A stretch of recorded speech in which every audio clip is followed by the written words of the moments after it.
নমস্কার, ভিলেজ লাভার সৌভিক ইউটিউব চ্যানেলের পক্ষ থেকে সকলকে স্বাগত জানাই। প্রতি বছর শরতের ভোরে আশ্বিন মাসের কৃষ্ণপক্ষের শেষ দিনে যখন আকাশ অন্ধকার থেকে আলোতে রূপ নেয়, তখন বাজতে শুরু করে বীরেন্দ্র কৃষ্ণ ভদ্রের অমর কণ্ঠ, যা দেবী সর্বভূতেষু। এটাই মহালয়া। একদিকে দেবীপক্ষের সূচনা, অন্যদিকে পিতৃপক্ষের সমাপ্তি। এই ভোরেই হাজার হাজার মানুষ নদীর ঘাটে জমায়েত হন, হাতে কুশা, তিল, অক্ষত চাল আর গঙ্গা জল। তারা মন্ত্রোচ্চারণ করে, তর্পণ দেন, পূর্বপুরুষদের উদ্দেশ্যে জল নিবেদন করেন। কিন্তু প্রশ্ন হলো, এই জল কি সত্যিই পিতৃপুরুষদের কাছে পৌঁছে যায়, নাকি এটা শুধু এক বিশ্বাস, এক প্রতীকী রীতি? আজকের এই পর্বে আমরা খুঁজব উত্তর।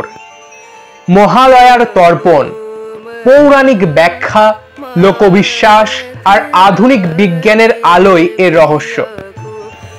তবে একটা ছোট্ট কথা, একটা সাবস্ক্রাইব হয়তো আপনার কাছে খুব সামান্য, কিন্তু আমাদের কাছে এটাই শক্তি, এটাই ভালোবাসা। অজানার পথে এই যাত্রা কেবল শুরু, সামনে আরো কত রহস্য অপেক্ষা করছে। আপনি যদি সেই অজানাকে জানতে চান, তাহলে আমাদের পথ চলায় সঙ্গী হন। সাবস্ক্রাইব করুন আজই, আর জুড়ে যান আমাদের সঙ্গে। মহালয়া মানে শুধু দেবীপক্ষের শুরু নয়, এর গভীরে লুকিয়ে আছে পিতৃপক্ষের শেষ দিন। হিন্দু ধর্ম মতে ভাদ্রপদ পূর্ণিমা থেকে আশ্বিন অমাবস্যা পর্যন্ত সময়কে বলা হয় মহালয়া পিতৃপক্ষ। এই সময়কে পূর্বপুরুষদের জন্য শ্রদ্ধা জানানোর পবিত্র সময় ধরা হয়। মহালয়ার দিনে বিশেষভাবে বিশ্বাস করা হয়, এই ভোরে পিতৃপুরুষরা পৃথিবীতে আসেন, তর্পণের জল পান করেন এবং সন্তুষ্ট হয়ে আশীর্বাদ দেন। এই দিনেই দেবীপক্ষ শুরু হয়, দেবী দুর্গার আবাহন হয়। অর্থাৎ মহালয়া হলো একদিকে বিদায়, অন্যদিকে আবাহন। বিদায় পিতৃপক্ষের, আবাহন দেবীর। তাই তো বলা হয়, মহালয়ার তর্পণ না করলে দেবীপক্ষ অসম্পূর্ণ থেকে যায়। মহালয়ার তর্পণ কেন এত গুরুত্বপূর্ণ? এর উত্তর লুকিয়ে আছে প্রাচীন পুরাণ ও মহাভারতে। মহাভারতের কর্ণ কাহিনী। কর্ণ মৃত্যুর পর পিতৃলোক গিয়েছিলেন, সেখানে তিনি সবকিছু পেলেন সোনার থালায়, কিন্তু অন্ন পেলেন না। অবাক হয়ে জানতে চাইলেন কেন? তখন পিতৃপুরুষরা জানালেন, তুমি জীবদশায় দানশীল ছিলে, অনেক কিছু দান করেছো, কিন্তু কখনো তর্পণ করনি, কখনো পিতৃপুরুষকে অন্ন নিবেদন করনি, তাই অন্ন পাবে না। কর্ণকে পৃথিবীতে ফিরে এসে শ্রাদ্ধ পক্ষ জুড়ে তর্পণ করার সুযোগ দেয়া হয়।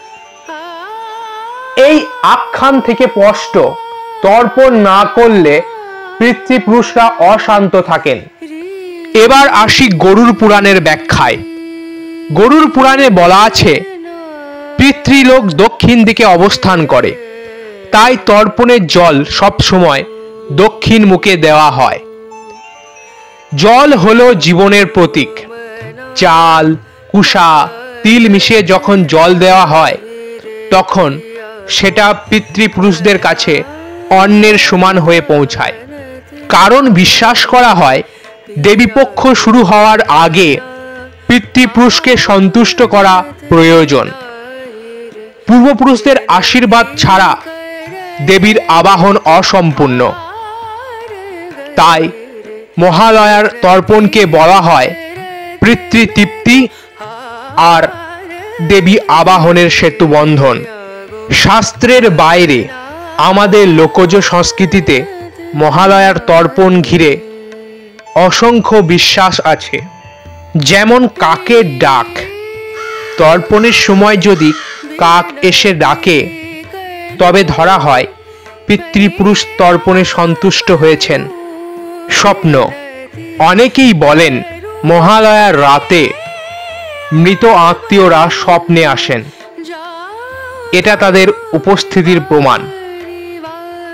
নদীর স্রোত, তর্পণের চাল বা কুসা যদি স্রোতে ভেসে না গিয়ে ঘুরপাক খায় তবে সেটা অশুভ লক্ষণ।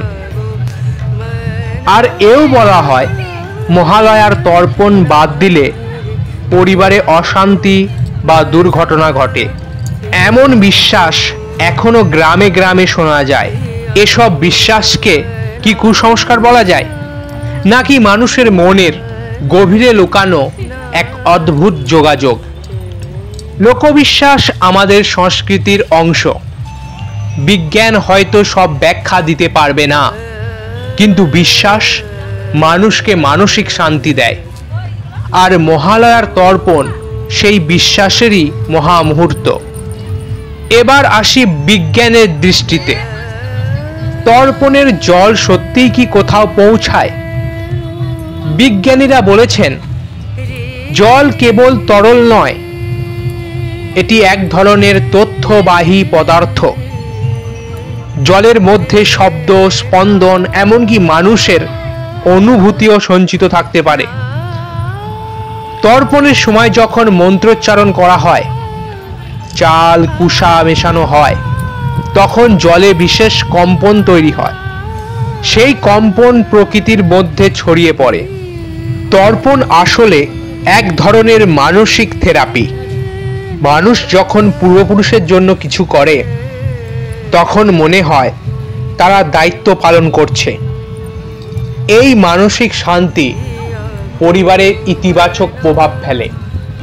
দক্ষিণমুখী জল, পৃথিবীর চৌম্বক শক্তি ও সূর্যের অবস্থান অনুযায়ী দক্ষিণ দিকের বিশেষ তাৎপর্য আছে। তাই দক্ষিণ মুখে জল দেওয়া এক প্রকার মহাজাগতিক সমন্বয়। আজকের বিজ্ঞান বলছে আমাদের ডিএনএতে পূর্বপুরুষের স্মৃতি, অভ্যাস, রোগ সবই লুকানো। তর্পণ আসলে পূর্বপুরুষের প্রতি সম্মান প্রদর্শন আর নিজের জেনেটিক উত্তরাধিকারকে স্বীকার করা। মহালয়া মানে কেবল তর্পণ নয়, দেবী দুর্গার আবাহনও। যেমন অন্ধকার রাত শেষে সূর্যোদয় হয়, তেমনি পিতৃপক্ষের সমাপ্তির পর দেবীপক্ষ শুরু হয়। এ যেন মৃত্যু থেকে জীবনের দিকে যাত্রা। তর্পণে জল দিয়ে আমরা পিতৃপুরুষকে বিদায় জানাই আর দেবী দুর্গাকে আবাহন করি। একবার ভেবে দেখুন, আজ আমরা যারা বেঁচে আছি তারা আসলে আমাদের পূর্বপুরুষদের রক্ত মাংসের উত্তরাধিকার।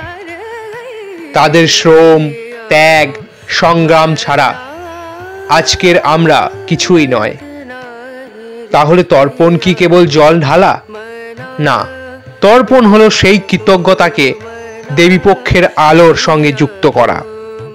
হয়তো বিজ্ঞানের ভাষায় প্রমাণ করা যাবে না যে পিতৃপুরুষরা জল পান করছেন, কিন্তু বিশ্বাসের জগতে তর্পণের জল সময়ের স্রোত বেয়ে পৌঁছে যায় আমাদের উৎসে। তর্পণ আমাদের শিখিয়ে দেয় পূর্বপুরুষকে শ্রদ্ধা করো, কৃতজ্ঞতা জানাও, তারপর নতুন সূর্যোদয়কে আবাহন করো। যদি আপনিও মনে করেন এই সংস্কৃতিকে ধরে রাখা আমাদের কর্তব্য, তবে ভিডিওটি শেয়ার করুন। আর এমন রহস্যময় ভিডিও পেতে চাইলে অবশ্যই সাবস্ক্রাইব করুন আমাদের চ্যানেল। আগামী পর্বে আবার ফিরব নতুন এক অজানা রহস্য নিয়ে। কে কোথা থেকে দেখছেন অবশ্যই কমেন্টে লিখে জানাবেন। সুস্থ থাকুন, ভালো থাকুন, সকলকে ভালো রাখুন। ধন্যবাদ।